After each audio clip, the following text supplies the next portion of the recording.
And we're back. Let's load up our last save here. Load game. I'm not going to try and read the text here because I know that it'll just cut away as soon as it finishes loading. So let's see, do a little recap from last time. We're just leaving our home base and we are in search for the guy who set up that run we were on that turned into an ambush. Don't quite remember his name. Let's see if we can dig it up here. It doesn't really say, but we gotta meet with this guy, Altuk Gagazi. We got 1250 yen, say. We got our dog, Dante. We got our Doberman drone. So, yeah, let's go find that guy. Some nice little effects with the paint blowing in the breeze. And, you know, I'm just gonna talk to everyone I come across, so what's this guy gotta say? Or girl, excuse me. The dwarvish tech mender smiles at you with practiced ease, her almond eyes twinkling with glare from a dozen trid screens. She speaks in a clipped, heavily accented German. Welcome to the Data Haven. Can I help you with something? I'm on the market for something exotic. Anything and everything. Need a new deck? Some software perhaps? I'm your girl.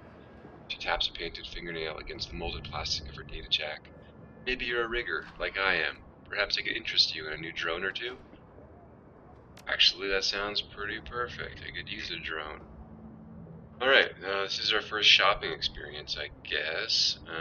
So let's just trim it down here. Programs. Well, we're not a decker, so let's not buy any programs. Consumables. Drone repair kit. I think we've got some. It's kind of cool. +1 intelligence. 300 yen. I think if I take a look at what I've got here, I have this, which is 1 armor. +1 intelligence seems pretty useful. Let's get back in there. So, armor 2 and +1 intelligence, I mean, that seems like a win-win. So, add you to my cart.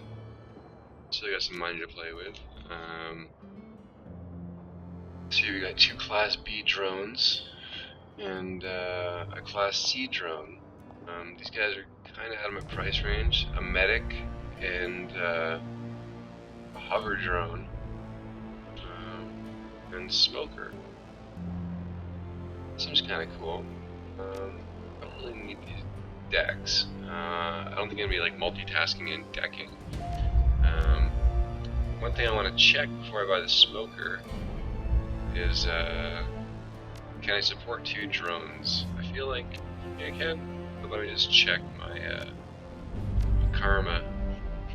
Scroll down here to intelligence. So yeah, that suit is going to give us extra intelligence. So yeah, that'll help us our 2 hit rolls with the drones, which is pretty useful if we're going to have a lot of drones. So yeah, we can already equip Class C and B drones, 2 drones. This will give us Class A drones. We don't really need that just yet. We get 2 drones. I mean, we might as well grab that smoker drone, I guess, right? Not sure what it does exactly, but 800 bucks smoker drone, and this, and that's like pretty much all our money. You know what? I'm gonna grab this armor for now, and lay off on the drone, just in case I need the money for something else. Let's wait till we actually have a mission. Okay. So can I equip? Oh, this is the equip screen. Okay. And confirm. She's got the armor on now. I wonder if we can sell this back. I didn't notice the screen for selling. Let's take a look.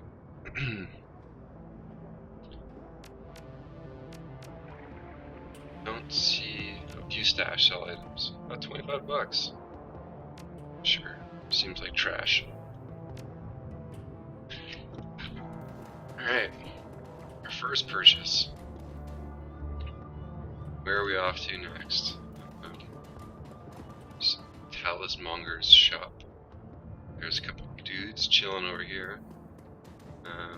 Cannot interact with them. Let's check out the cafe. Cafe Sesvi. No one to talk to. No one to talk to. Just Altug. Oh, that's the guy we're looking for. Menu board and Jan Goldschmidt. Special today is a caramel soy calf. What's up, Jan? Hello, my friend. The voice that comes from the man in the chair is as enormous as its owner. Deep booming roar dripping with unrestrained mirth. Fine day for a soy calf, yes? Yes, it's certainly a beat. Back of the store, the voice of the shopkeep cuts you off. Don't mind the fool in the chair. He roars like a traumatized walrus, stewing all day in his own sweat. The man behind the bar glares at Goldschmidt, his upper lip curled in disgust. I tolerate him only because he takes soy calf by the bucket. Goldschmidt responds with a raucous belly laugh. Apparently he finds the shopkeeper's insults to be hilarious. Ah, Altug, mein Frieden, you're as quick-witted and sharp-tongued as ever. I bow to you. I guess I could leave or be interrupted. Once again, the shopkeep cuts in. To bow to me, you would first have to vacate your chair. The shopkeeper claps his hands together, clasping them in front of his chest. I shall summon a team of determined young men and an ox to assist with the task. Luck, you'll be on your feet by nightfall. Testy, testy. Goldschmidt smiles up at you, his small eyes glittering. Enough of this senseless bickering. You approach me for a reason, yes? Tell me, what can Jan Goldschmidt do for you? Something bad is going to happen if he doesn't stop interrupting me. Oh, don't mind our dear Altug. Yes, he is a peevish man, but his ire was not directed at you. Goldschmidt grins up at you from an overstuffed chair. I have the distinction of being the sole target of Altug's rage and derision. It is a badge that I delight in wearing. Why do you put up with these insults? Don't you have any pride? I put up with them because they amuse me. The fact that they amuse me infuriates my dear friend Altug, who in turn hurls more insults. Goldschmidt raises his soy cup in salute. And thus, the cycle continues. It is 2 years now that I've been your customer. Yes, Altug? 2 years of soy calf and strained patience, yes. And I remain happy. Altug makes money. An ideal business relationship. That all sounds perfectly healthy. Take care, Jan. Goldschmidt gives you a deep nod, his jowls quivering. Until next time, my friend. And what's up, Altug? The man behind the counter looks right past you, and the dog following close behind. Dante! I will fetch his water dish, and perhaps a coffee for our friend here? Let's get a soy calf. Why not? Thirsty. Oh, almost 5 yen. Turk looks disgusted. Very well, a soy calf. He tisks to himself. Alright. Jerk. Coffee, as in real coffee, not soy calf? Yes, for individuals of refined taste, I offer genuine bean coffee from my native Turkey. The cafe owner looks you in the eye. The tone of his voice grows low and serious. This is a top-shelf item, my friend, not for the general public, only for those few discerning connoisseurs who can properly appreciate it. I think I can appreciate it. It is hand-picked by my family in Turkey, a true delicacy of the Sixth World. This is considered a luxury even before the awakening, when bean coffee was everywhere. Every street corner, they say. Buragazi leans in close, lowering his voice to a conspiratorial whisper. Long hours in the shop have perfumed his body with the commingled scent of coffee, incense, and applewood tobacco. Trust me, if your coffee experience has been limited to soy calf, do not deny yourself this opportunity. You will see God. Alright, you sold me. How much? This is a specialty item, delivered at some cost. I cannot part with it for less than 15 yen a cup. I guess this is like new yen. Okay. Yen. 15 yen. Pay the man. Deal. Okay, why not? Aw, some money, but added coffee. Very good. Poor Gazi hands you a ceramic travel cup, which he then fills to the brim with dark, steaming liquid. The scent is intoxicating. Is there anything more that I can get you? Paul Amsel sends his regards. Objective complete. Meet with Altug. When he hears Amsel's name, the Turk's voice lowers, and his accent becomes less exaggerated. His eyes take on a knowing look. Ah, very good. Please express to Amsel my appreciation of his patronage. If he needs any more catering jobs, seen to it in the future. I'm always happy to provide. Catering I don't follow. He tells me developing the menu for a friend of his now. Paul is always pleased to send business your way. Yes, could you discuss details of his Green Winters order? Coffee shop owner offers you a smile. Of course. Amsel is too kind. Rogazi turns his head and calls into the back room. Cammy, come. The young woman bustles in from the back door. Her gum chewing is loud enough to hear over the noise of the coffee grinders. Rogazi spits something out in rapid-fire Turkish. As you wish, uncle. I will see to it right away. Cammy offers you a shy grin, snaps her gum, and hurries back into the room that she came from. My girl Cammy is arranging to make contact with the chef as we speak, so it'll likely take some time. My chef is a busy man. While we wait, I wonder if you'd be so kind as to run a small errand for me. A trifle, really. I hate to trouble you. I am embarrassed to even ask. I would be most appreciative of your help. I'm not your errand girl. I do a job. I get paid. He smiles big, the Turkish vendor again. You are already being compensated, most masterful of mercenaries. Do you not recall? Cammy is fetching your information for you. Returning the favor would be the courteous thing to do. Yeah, let's use that charisma roll. My time is a valuable commodity, my friend. I'm sure a businessman like you can understand that. Ho, yes, of course I can. Poor Gazi rummages through his pockets and finishes out a crumpled 100 bill. Thrust the coffee-stained wad of paper into your hands. There, you have been paid. Now let us get on with it, eh? Canadian Turk, I guess. Altug's voice lowers to nearly a whisper. The errand is simple, hardly worthy of you. I have installed a number of data taps to Berlin's fiber optic network, as part of my civic duty, you understand. These taps provide free matrix access to all who live in the Kreuzbasar. In order to maintain their, their anonymity, each tap's protocol buffer must be reset every few days. I simply wish for you to visit each data tap and reset it. That's it? No catch? There is no catch, I assure you. It is time-consuming and a bit tedious. Nothing more. Just reset the taps and come back when you are finished. There should be 3 of them scattered around this neighborhood. The first one is just outside. Look for a metal box with yellow arrows painted atop it. By the time of your return, I should have the information Her Amsel requested. Alright. Let's go find us some data taps. So I guess we spent like $5 on a soy calf, $50 on a coffee, and got 100 being so charming. A little profit, 45 yen. Giggity. What does this guy gotta say? A pair of round eyes peer up at you from under the hood of a grime-smeared winter coat. You recognize him as David, one of the Kreuzbasar's street kids. If you had to guess, you'd place him in his mid-teens, though it's difficult to tell beneath the grime and acne marring his face. You've seen him following Monica around between runs, chasing her heels like a lost puppy. She always seemed to have a soft spot for the kid. Monica being our old boss who had a seizure and died at the end of 2 episodes ago. Oh hoy, Cal 9000. Have you seen Monica around? I've been looking all over for her. I'm afraid I have some bad news for you, kid.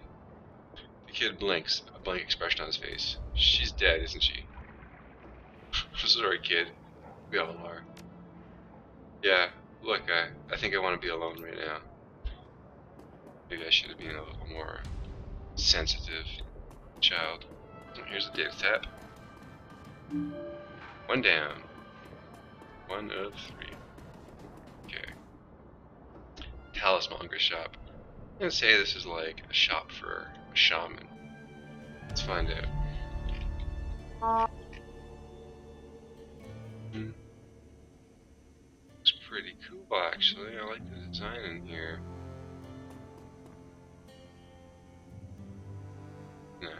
Nice. Select Absinthe. Something with the young elf behind the counter makes your breath catch in your chest. She's lovely to look at, but it's a strange kind of beauty. Her eyes are large and luminous, and impossibly green. As she looks up at you, you can see that her irises are flecked with iridescent gold. 1 second, I just need to plug in my headset.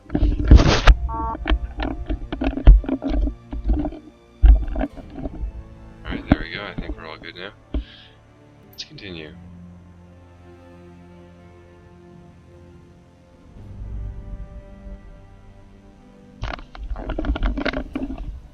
Hello, hello, hello. Oops, I had to just turn it off and turn it on there. Hello and welcome to Algernon's. Perhaps I can help you with something. As she smiles up at you, her eyes fixed on yours, a curious feeling of weightlessness fills your chest. It feels as though you're floating in a warm, calm sea. A gentle current pulls you closer to Absinthe, and the sensation is pleasant. As you drift, the golden specks in her eyes begin to move. Yes, I can't look away.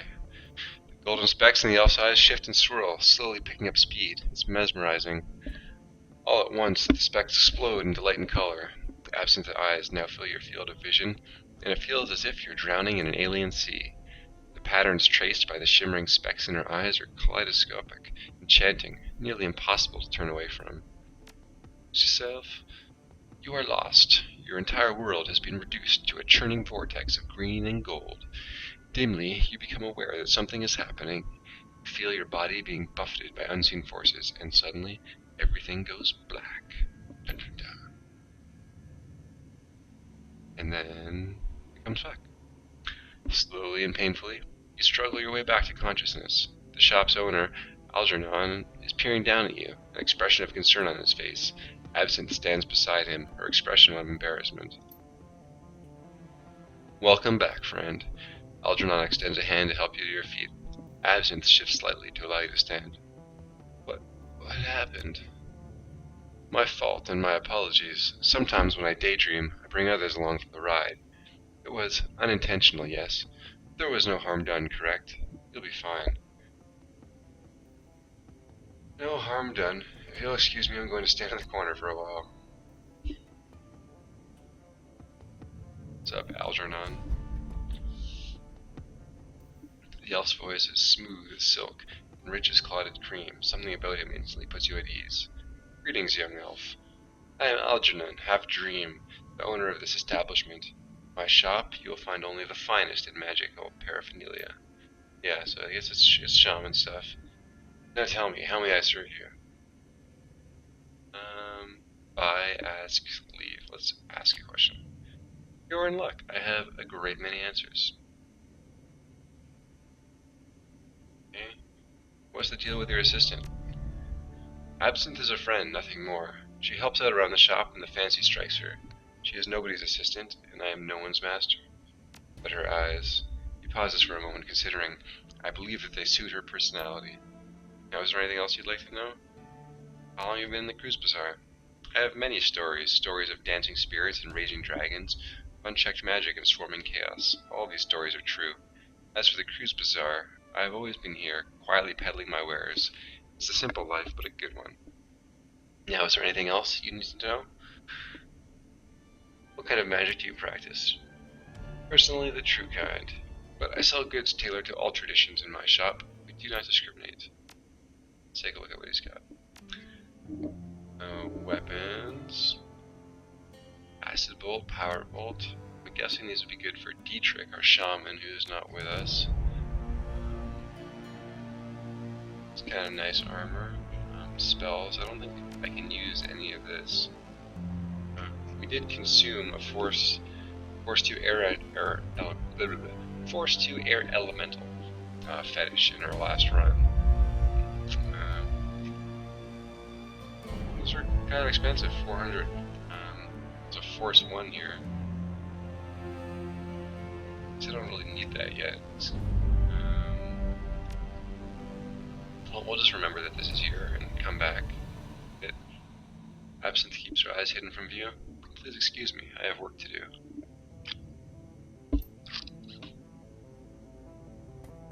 Alright. Talk to you dudes later, Absinthe and Algernon. One thing I noticed here, actually, that's kind of nice is there's like a bit of like a parallax scrolling effect here. So if you like look at the solar streetlight here and this like RV, as you scroll around, it's not like everything's static. There's some amount of perspective and things over each other. It gives it a nice subtle touch as you're scrolling around the map here. Makes everything feel a little bit more dynamic. So I haven't seen a map yet, but not too lost either. I don't know. It helped to speak a little German for this game, wouldn't it? Alright, so there's a crazy lady dancing here. She's a bag, so of course we have to see what's in the bag. Not to tip. Let's start with one Ian.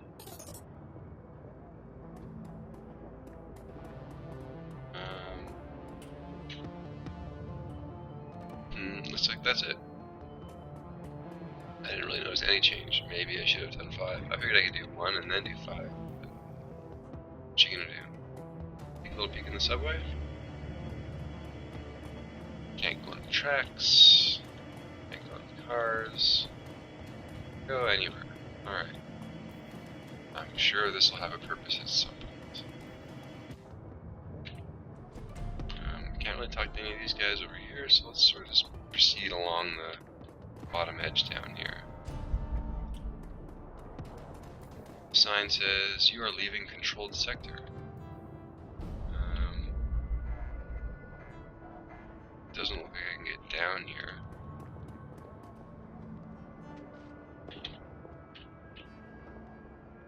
Let's push on this way a little bit. Hey, look, it's the CN Tower.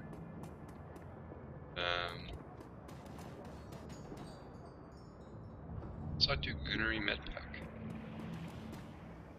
Guess we're gonna learn about everyone in the little hub town here, and once we see it all once, we'll just know where things are when we need it going forward.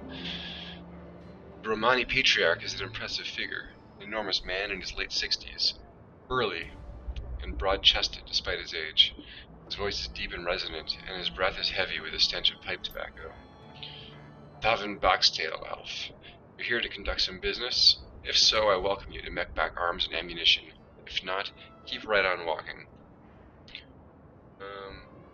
Start with some questions. Make a purchase. You can ask as many questions as you like. The corner of his mouth twitches upward. Make a big enough purchase, and who knows, I might even answer a few. Alright, let's see what you got. This is, I guess, our resident weapons dealer. Flashbang grenades. Smoke grenades. Concussion grenades. So why? I'm trying to see. So a flashbang does -1 AP to everyone, makes targets easier to hit.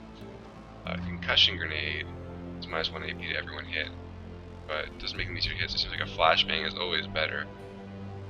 I don't think I'd ever use a concussion grenade. Frag grenades seem useful. So here's some pretty solid armor. Armor 4, +5 hit points, and guns. A lot of guns and a machete. That's what I have now. AK-47. There's the smart link stuff. So, what's the difference? Both seem to have the same stats. AK-97, 10 damage, long range, capacity 24. It has a smart link. Maybe this gives you some more options. I guess I'll figure that one out, come combat time. Can't afford these guys. I guess I need to make a bit of a decision about what kind of weapon I want. I want Cal 9000 here to use. It's got no cyberware. It's got a data jack, which allows us to use a smart link weapon. Not really sure what that means yet. You can look here. So we've already got 1 close combat, 1 throwing weapons, and some strength. But we also have 3 quickness. So it seems like we could just as easily go into guns. I was thinking maybe shotgun, because you can sort of hide out, and just if someone gets close, then we would blast them with a shotgun. I've already got 1 in close combat. 1, although it's the way the leveling system in this game works. Remember, it's not like going from 0 to 1 costs 1, going from 0 to 2. Going from 1 to 2 costs 2. Going from 4 to 5 costs 5. So this isn't really like a huge investment in points here. But I've got 5, so I could, for instance, get this guy here, which would allow me to unlock, say, a shotgun. That would only be 2 points. So I could do that. So let's just take a look at the guns again and see what we think.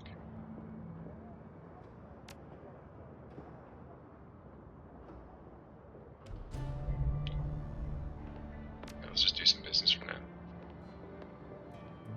Pistols, shotguns, submachine guns. I kind of feel like a submachine gun is like more flexible.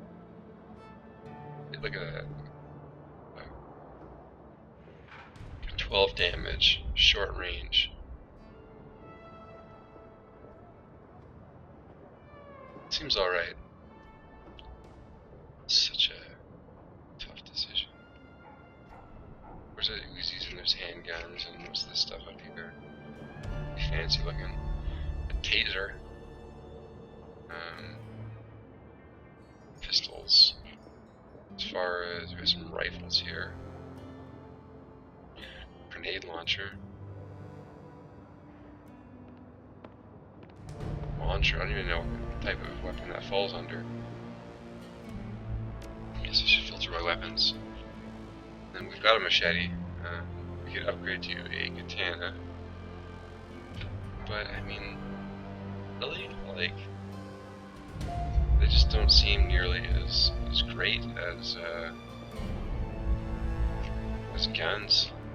Definitely gonna have to just go guns until someone proves me wrong. Try this SmartLink Uzi 3. I don't know what SmartLink is, but that just seems kind of fun. So let's get that guy.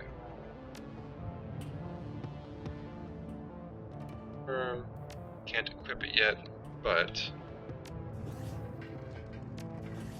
we go in here and let's unlock this guy. So now we can this. That's right, we can't get this.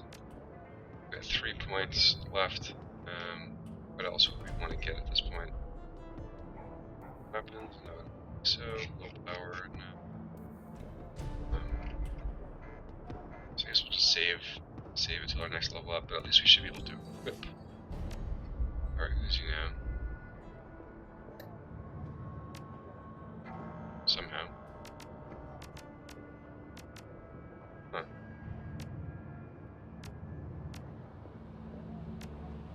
About that gun. Maybe it's like in my stash now? Yeah, I guess I'm not carrying it, I guess it's like in my stash. I don't know if I can access it. This guy. I don't conduct business with suppliers that I know nothing about. Talk to me. Understood. Show me your inventory. Doesn't look like I can get back to that. Alright, well, I guess I've got the gun now because I spent the money, but I cannot equip it at this point. It's a bummer. Hopefully I get a chance to equip before our next run in the shadows. Nothing down here. Just says, looking for some magic. Zack Flash. This elf has clearly seen better days. His skin is weathered and emaciated, as though it has been stretched too tightly over his frame. Track marks line the crooks of his arms, and dirty bandages wrap his knuckles. Despite all of this, he seems cheerful enough. The elf fixes his twinkling, bugged-out eyes on yours and offers you a broad smile, displaying a set of impossibly white teeth. When he speaks to you, his voice is surprisingly deep. Guten Tag, mein Student. Here for some magic? Because Zack Flash, he gestures at himself with a dramatic flourish, is your magic man. Are you a street mage? Zack lets out a throaty, barking laugh. Street mage? Me? Do I look like a street mage to you? He shakes his head, but his smile doesn't waver. He fishes a small bag of pills out of his back pocket and dangles it before your eyes. No, chummer, I'm not a street mage. I've got the magic in my blood and the magic in these bags, but you won't catch old Zack studying any spellbooks. Well, in that case, let's talk about the magic you've got in that bag. What you got? A little bit of everything. I've got your Zen and your Hyper, your Nitro and Nova Coke. If you want it, I've got it. Zack leans towards you and lowers his voice to a conspiratorial whisper. I've even got a special concoction of my own design, but I wouldn't recommend it unless you're serious about getting high. Oh, I'm serious. So you want to conduct a little business? What's up with the bandages on your hands? Zack snorts out a short burst of laughter. He waggles his bandaged hands in front of you. Oh, these? Nothing much, chummer, nothing much. Tussled with a spirit back in Amsterdam. You know, we elves are a very spiritual people. Oh yeah, so I can use my race to my advantage here. Oh, come off it. Elves are not, on the whole, any more or less magical than anyone else. I'm in a position to know. Zack lets out a snort, barking a laugh. Oh, come on, stop denying yourself. Embrace the power inside of you. You've got the mojo, just like me. Accept it. Flash lowers his voice to a conspiratorial whisper. Between you and me, my mojo is stronger than any corp wage mages. Take those rat scum bastards at Az Technology. They cast spells all day and night, right? Fire this and lightning that, just toss them around like candy. Right. Well, me, I'm just doing my thing, not casting spells. I'm storing up my energy, saving it. Can you imagine how much magic I have? I don't think that's how it works, Zack. Trust me, friend, I have secret knowledge. He slowly turns his head from side to side to give you a good look at his upturned ears. Like I said, it's in the blood. Well, we can't examine his ears, unfortunately. Can we do some business? Well, I am a businessman, and I suppose that you're a customer. Who am I to say? Want to conduct a little business? Show me what you got. So we have the Flash, which is a Zack special. Adds +2 movement and +2 AP for 1 round. Kamikaze is a combat sim that adds 2 body, 2 strength. Sorry, 1 strength, 1 willpower. Nitro adds strength and willpower. It's 2, -2 charisma intelligence for 5 rounds. Well, I'm gonna take both of those drugs for later.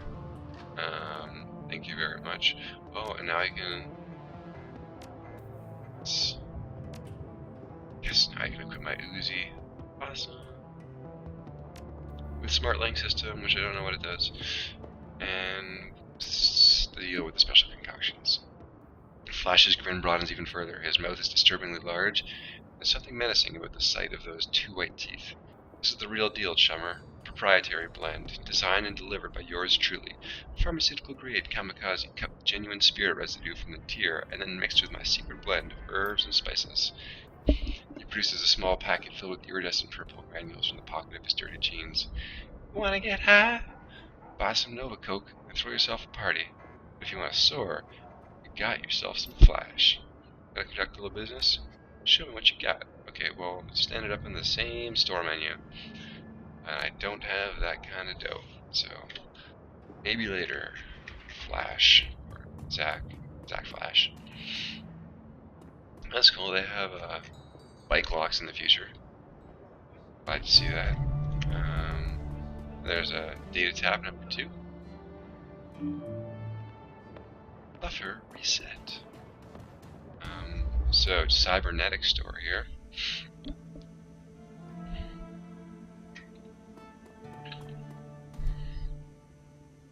It's very serene.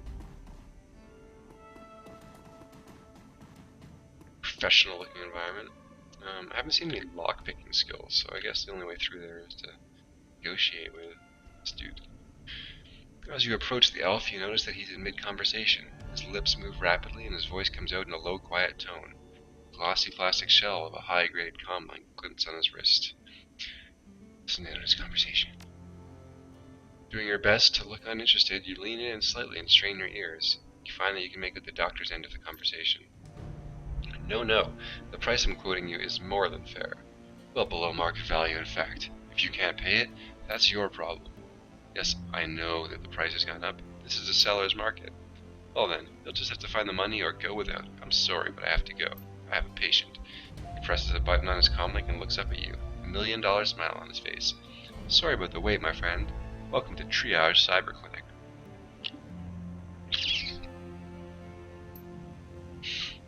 He extends his hand to you. I am Dr. Xavier Esquivel, and your name is? Shake his hand. Refuse. Let's shake his hand. A pleasure. Pleased to meet you. What can I do for you today? I need medical supplies. No, I feel like we only got $9. Yeah, a med kit seems like a pretty good investment. Maybe I shouldn't have bought all those drugs. Let's leave it at that. And I suppose see what the cyberware options are. So this stuff's kind of expensive. So I think it's like, so I have 5 essence,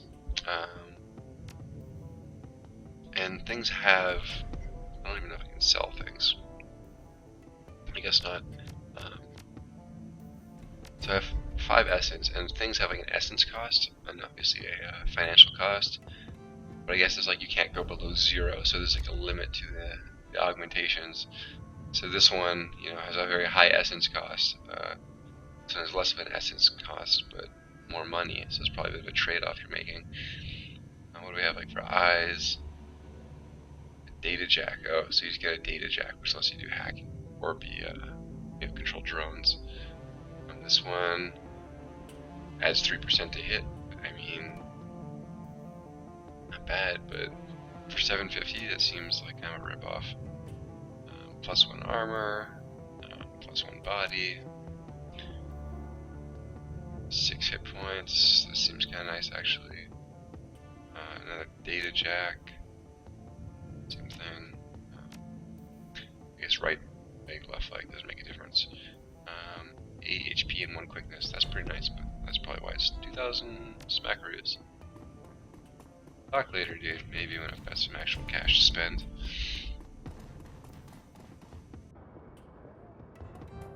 Alright, well that's the cybernetic store. And I guess that's about the east end. So we've come all the way along the south end here. Over the west end and sort of scoped out the middle briefly, so I guess there's really just this upper corner area left, so let's go investigate over there.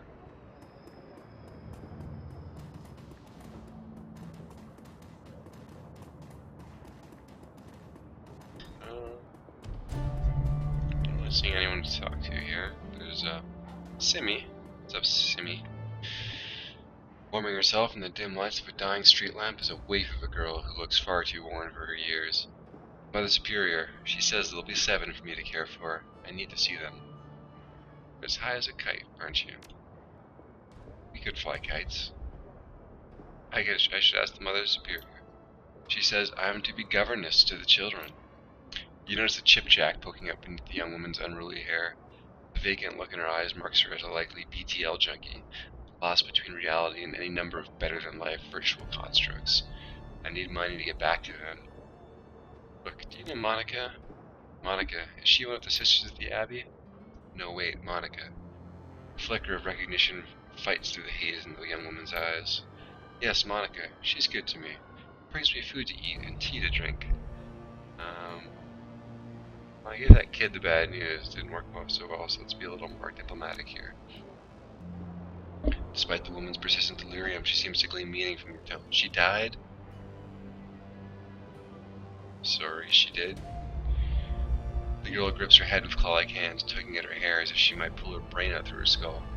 I don't like this, but I can't switch it off. The girl's frail body shudders and her eyes grow large, but she does not sob.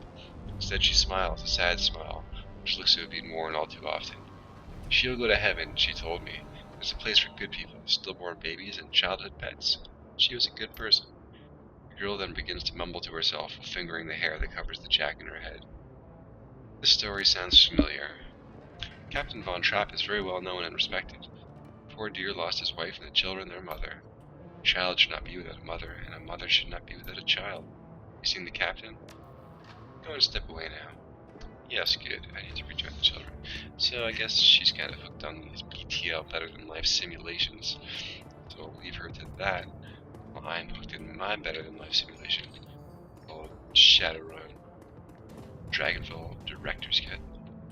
And here's the third data tab. And objective complete. New objective. Return to Altuk. As you are resetting the data tab, you notice that someone has duct taped a small homemade receiver to the system, and an earplug dangles from the receiver. Obviously, I'm going to put the earplug in my ear. The sound of heavy machinery makes it difficult to hear the words that are being spoken. After a moment, you can make out two distinct voices. A nasal woman who sounds like a heavy smoker, and a man who speaks in a high-pitched, breathy tone. XXX, just heard XX Monica. Need to verify. Good for us. Continue listening.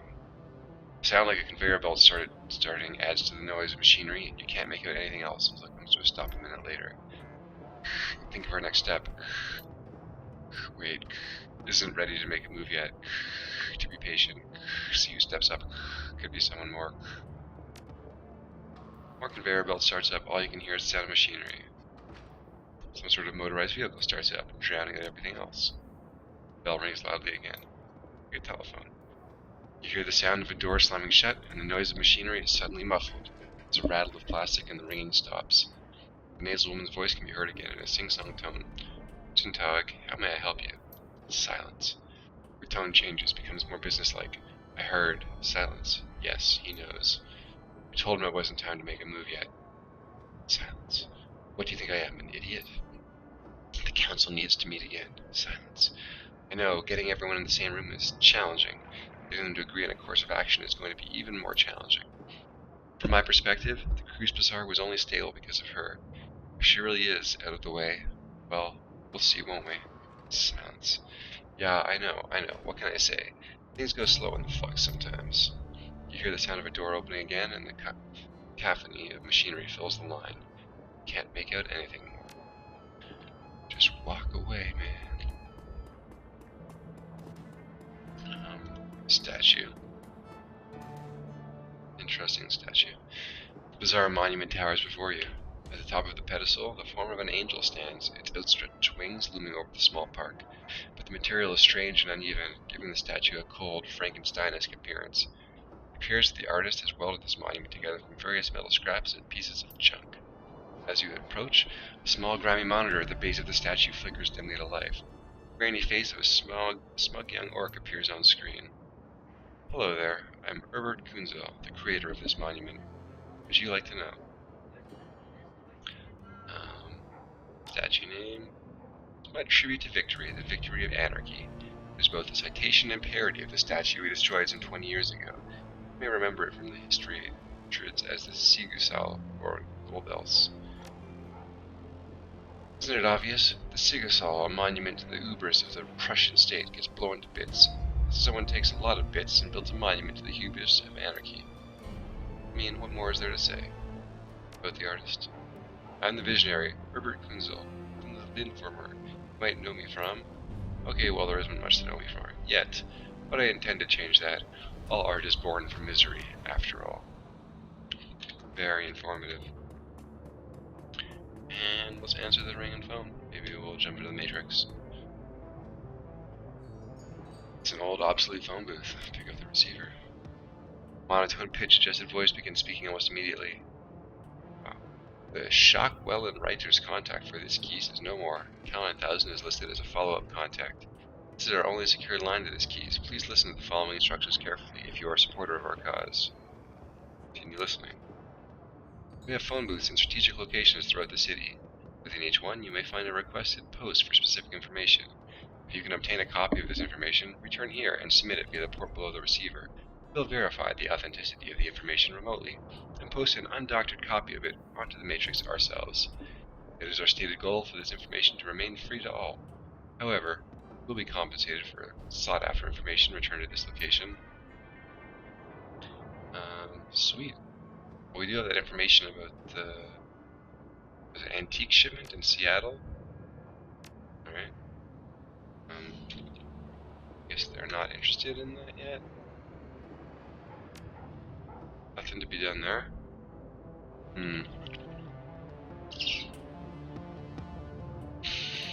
Alright, well, I guess the quest now is, return to Altug. So, let's do that. No one to talk to here. No one to talk to in this part of the city.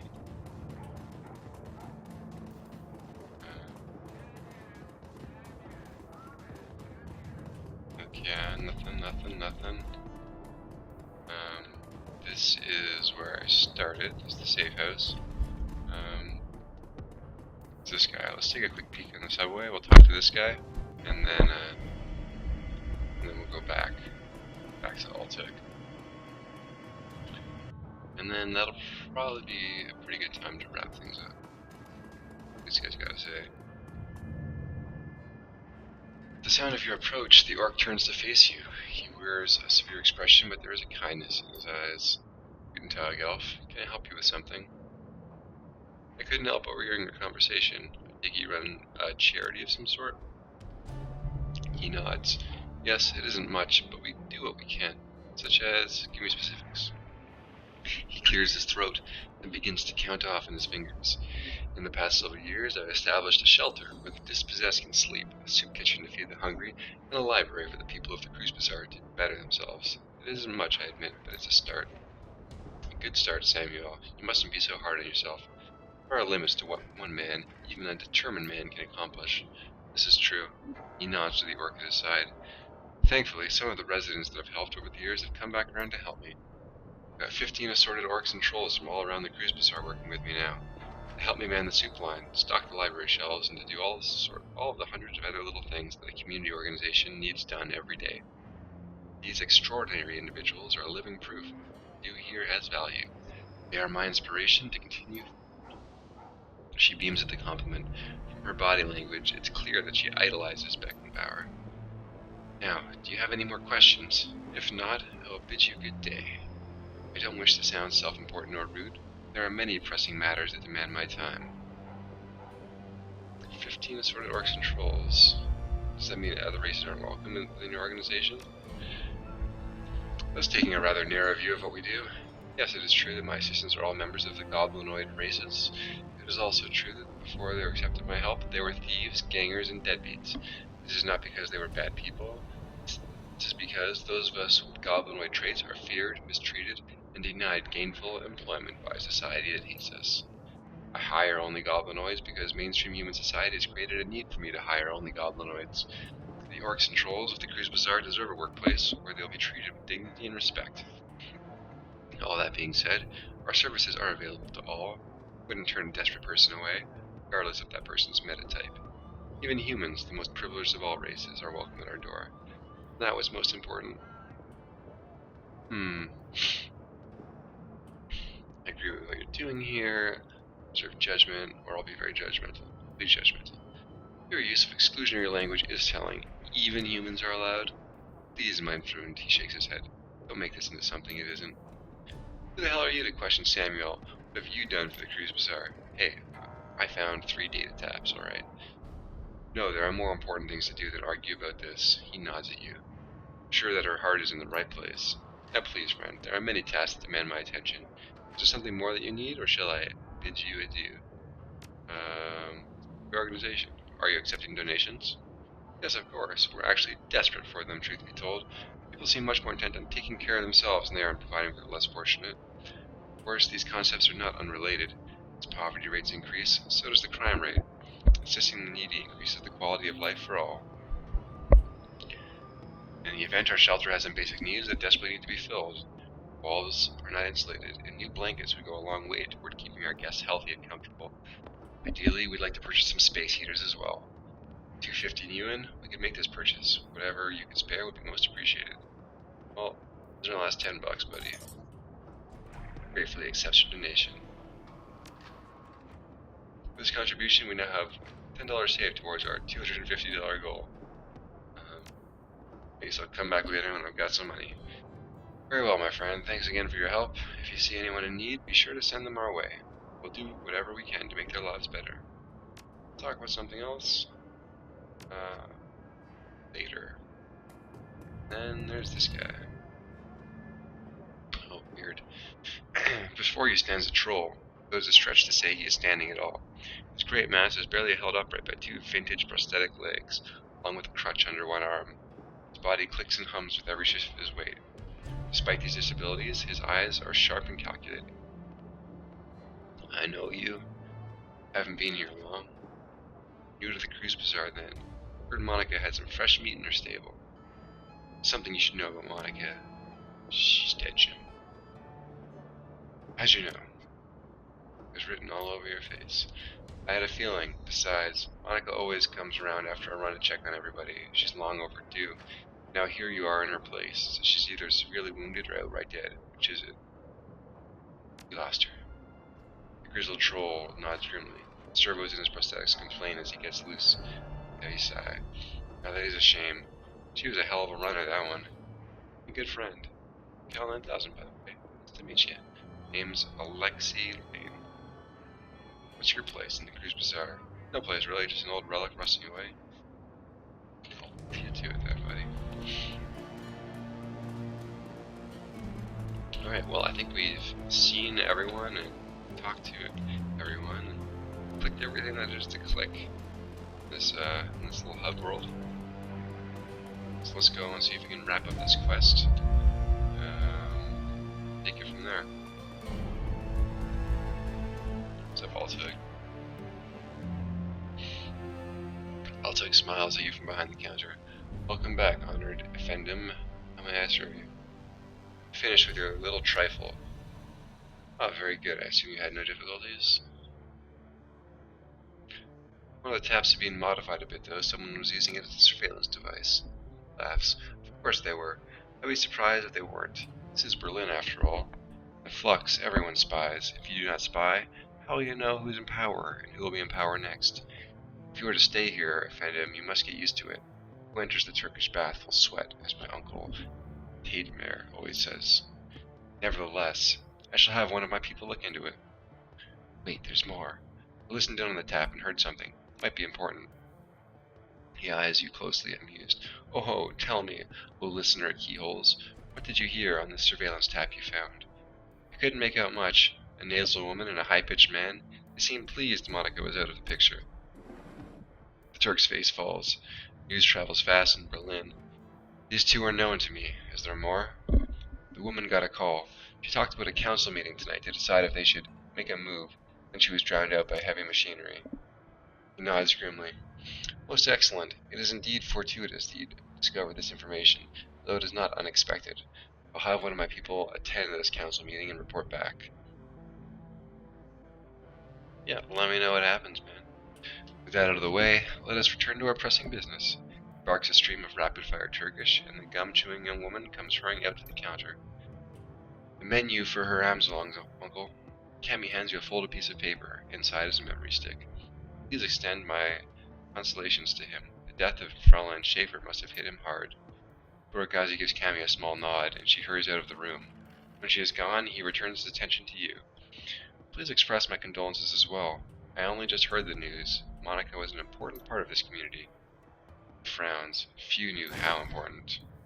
Dun, dun, dun. Memory stick Cammy just handed you should contain all the information her Amsel requested or requires from our chef in the field. Should you require my services in the future, you know where to find me. Until then, today. Alright, well that wraps that up. Take the memory stick to Amsel. Okay, well we can do that. That's just around the corner here. Back to the boss man and see what he says is next. feel like we might be coming up on a good place to stop here. Hopefully there'll be some action in a whole episode here, and just jibber jabber. Alright, yeah, everyone's gathered around. Dietrich, got nothing more to say, boss. Let's get this run taken care of. You can hit me up later if you want to talk. This isn't the best of times. Come back later. In glory. Got a job to prepare for. I don't have any more time to talk. Alright. Well, what's going on? Cal 9000. Amsel peers at you apprehensively. His eyes are bloodshot, his expression grim. Did you get the information about Green Winters? Yes, I spoke to Altek. He gave me this memory stick. Let's see what his agent has to say. Objective completed. Amsel snatches the memory stick from your hand and slots it into his computer terminal. He navigates a series of command line menus, and a wall of amber text floods the screen. Amsel scans it, mouthing the words as his eyes flit back and forth. Burak Ghazi's agent tailed Green Winters to a hotel in Cesspool, Kias called Dragonfall. The hotel is called Das Kesselhaus. It is a renovated factory nestled deep in the heart of the Dragonfall. It appears that Winters is holed up there. Recently there was some contention between two gangs over control of this neighborhood. Due to the gang violence, the agent refused to follow Winters inside of the hotel, but he confirms that he is still inside. Well, what are we waiting for? Iger slings a rifle over her shoulder with a single spare motion. Gear up, people. We have a hotel to raid.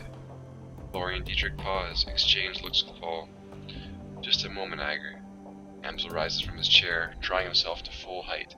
Even so, he has to crane his neck to look her in the eye. You are an excellent soldier, and nobody questions your competence in the field. Loyalty to this team is equally commendable.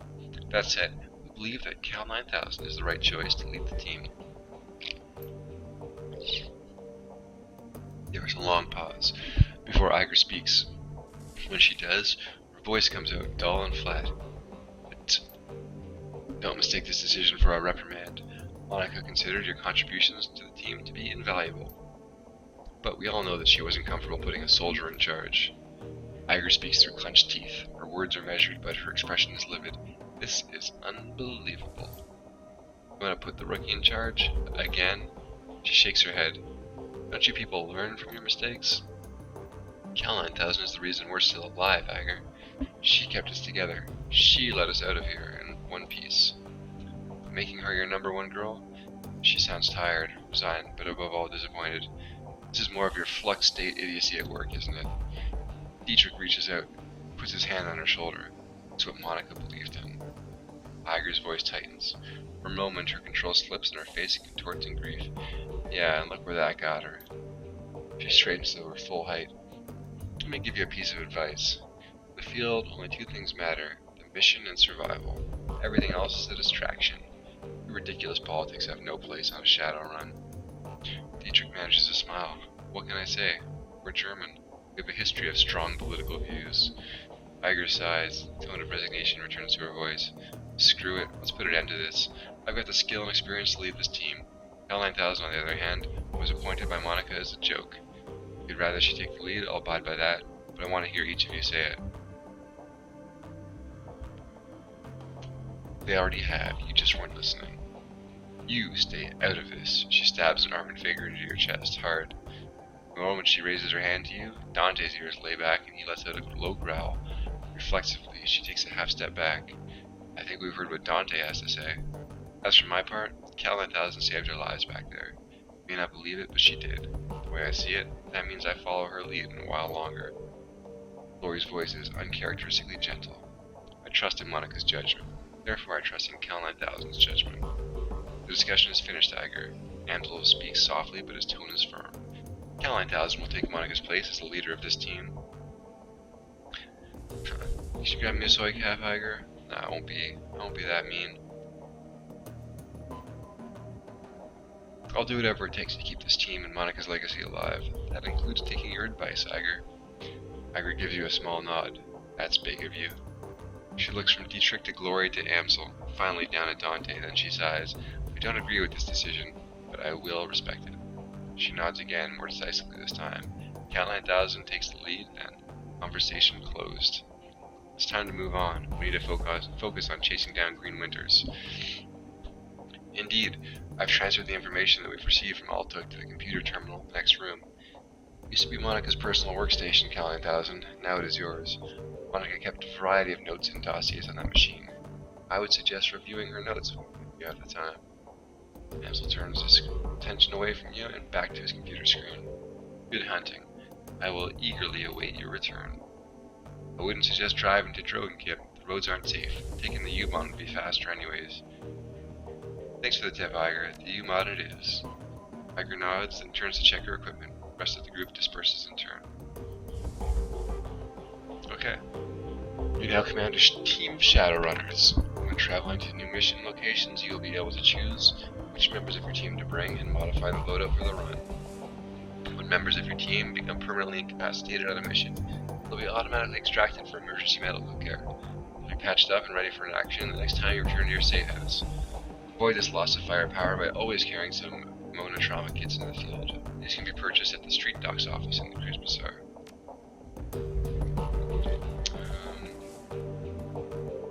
Track. Nothing to say. Checking. Okay, these guys got nothing to say. So we have the mission computer. That's optional. And then let's take the U-Bahn to Dragonfall. So let's check the computer and make that the last thing we do before heading over to the subway. Workstation and mission computer, the command center for your team's operations and your last link to the memory of Monica Schaefer. Thoughts and the words live on in the machine. At times, it's easy to forget that she is gone. Cool blue tones at the workstation's main menu fill your screen. A blinking message in the upper right corner notifies you that you have 0 unread messages. Let's check for new messages. You have no messages. Interesting. Read your old messages. Hey, it's Monica. Pre-seizure. The screen flickers to life, and Monica's face appears. Her hands are on her hips, and she's wearing a wry smile. Hey, Ace. If you're reading this, it means that I've either died or stepped down. Hopefully the latter, but probably the former. Not many Shadowrunners make it to retirement age. In any case, I'm sure that you'll do a fine job in the role. If you need anything, talk to Paul. He's a good man. He knows how important it is to me that you take my place. One last thing, Ace. Iger might cause you some problems. In fact, I think it's a fair bet that she already has. Just remember, she brings something to this team that nobody else does. You'll want her on your side. My voice to you is this. Hold your own with her. If she pushes you, push back. Don't try to butter her up with flattery. She'll see right through it. Most of all, do what you can to earn her respect. She'll never be satisfied following you if you don't give her a better reason than because Monica said so. I have faith in you, Eighth. It's up to you to justify that faith. She half turns away from the camera, returns her attention to you. The image is uncannily lifelike. Oh, and by the way, Ace, if you botch this, I'm coming back and haunting your ass. I mean that. To Jans. What else we got? The jobs directory. Let's see pending jobs. Nothing. Completed jobs. Nothing. Access to Shadowland BBS. Action established. Let's try posting that data. Yeah, post the antiquities delivery. Okay. So I post that. No, that means seem to get money for it or anything. Maybe it comes back later if someone buys it. Search for killer in Seattle. Anyone else reading about this? City's got a Lone Star contract and they can't catch the guy. This Emerald City Ripper has been on a spree and so far no one has a clue. Pathetic. If something like that happened on my block, some vigilantes would have tracked him down and stopped him. Shows how good state payroll cops are. This is a he. Ha, I'll be in Seattle next week. Forward the info you have about this Ripper and I'll see about taking him out for a date with my Walter MA 2100. I'm sure Lone Star will have a fat reward waiting for whoever blasts this goon. Who is Blutz? I think that's the name. I'm still recovering the logs. This hot dugger just trashed my land trade hosting server. Sounds like some kid pissed over his cartoons getting cancelled. Left a bunch of garbage files all over my disks and I'll be cleaning them up all day. This should make you pass a dumbass test before you're allowed to deck this town. Step up your security, write some white IC programs if you can. Just make the kid's hair stand on end for a few hours next time he tries it. Just make sure that your IC is quick. Heavy hitting IC is no good if it can't catch up with an intruder. A fact that I take advantage on a regular basis. Always running ACW, Smiling Bandit strikes again. Like clockwork. If you two are finished, I did have IC on the thing. Track the hole down. Grocery store across the street was piggybacking on my land, and they left an unsecured jack point in a bathroom stall. Old as hell maintenance jack in a fuse box, and my security ignored it. Mystery solved. Shadowrun isn't your personal tech support board, Lumens. I have to see you fix your own problem. No way you're gonna learn. No more posts in this thread. Personnel files. Amsel. Paul, a talented and well-connected fixer with contacts all over Berlin. She pauses. He's more to me than that, of course, but that's neither here nor there.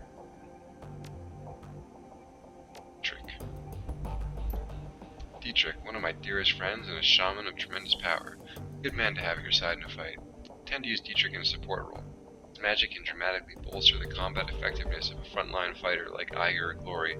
When the chips are down, he's more than capable of dishing out punishment on his own.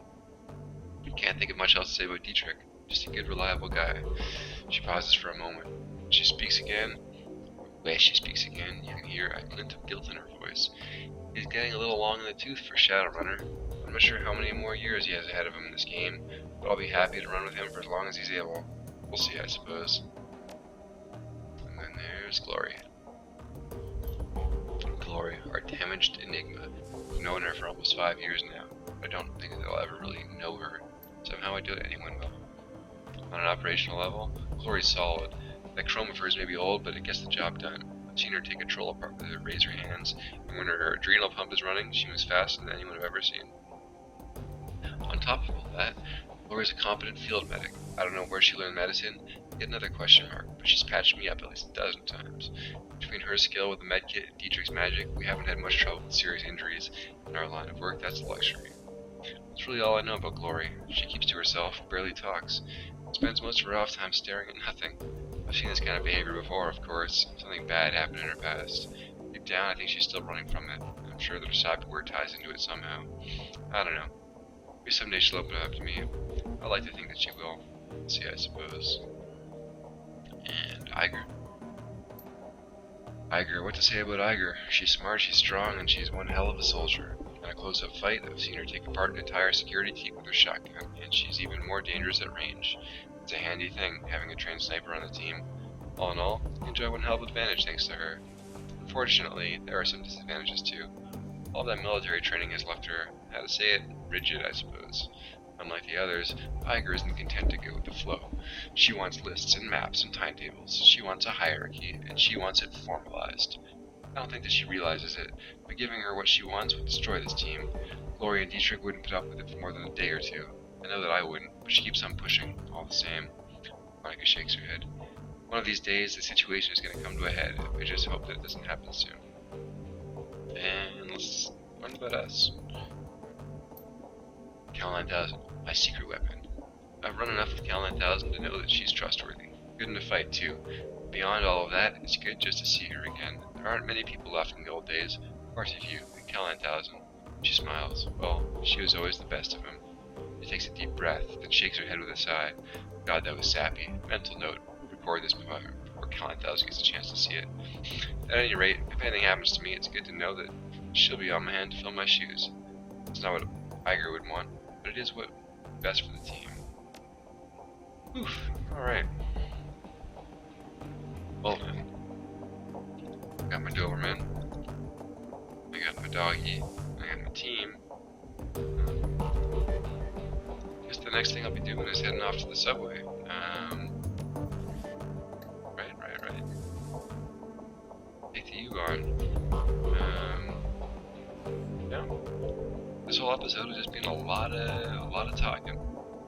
No shooting. So here's hoping that next time I get to put that new gun of mine to work.